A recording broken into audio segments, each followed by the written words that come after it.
everyone, and welcome to Daily Newspaper Analysis, which is brought to you by Losico. So today we will discuss only one article, which is from The Hindu. The title of this article is Deciding Between Technological Sovereignty and Globalization. So this article gives us the idea as to what role, specifically if we talk about Quad, plays in enhancing the globalization and how can we actually choose between getting our technological sovereignty as a country and even interacting with other nations in the name of globalization. So this newspaper analysis is presented by me. My name is Sheva Khan. I am a law graduate and I have completed my law degree from Uttaranchal University. Here at Losico, I am working as the manager for current affairs vertical. Let's see what is the multiple choice question from yesterday's discussion. India has recently extended a credit line of $200 million to, your options are Tajikistan, Kyrgyzstan, Uzbekistan, or none of the above.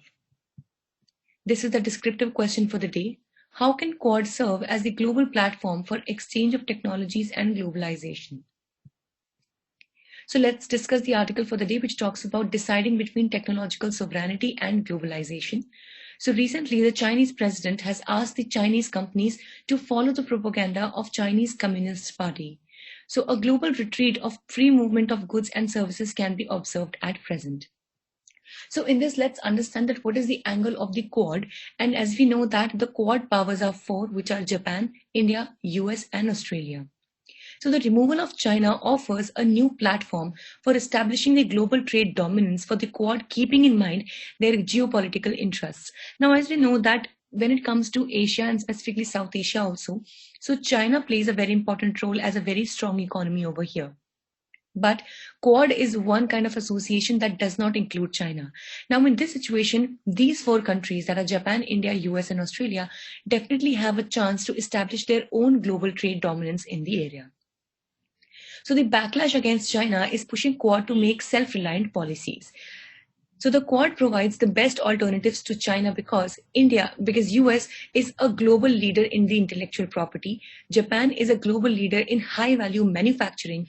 Australia has quantum computing and cybersecurity facilities, and India offers the biggest human capital after China.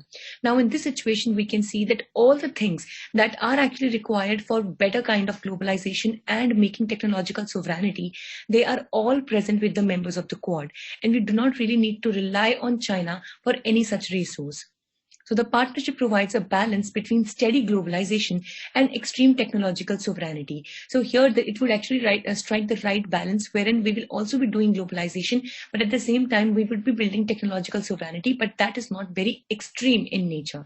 By technological sovereignty here we mean that we can, by our own self-reliance, we can build the technology and not depend on any other resource for that matter.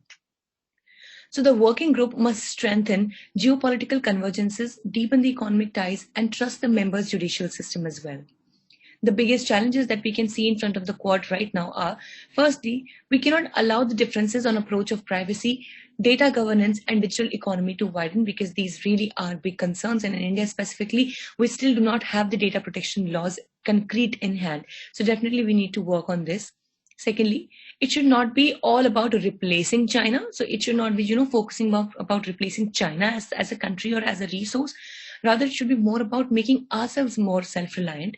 And finally, it should make their own global economic presence while managing their dependence on the Chinese goods and their facilities and technologies as well. So this was all for the day. Thank you so much for joining in. If you wish to download the PDF of today's slides, you can join our Telegram channel. The link is in the description box below, or you can scan the QR code that you can see on the screens right now. Also, please do not forget to follow us on our official Instagram channels. Thank you so much.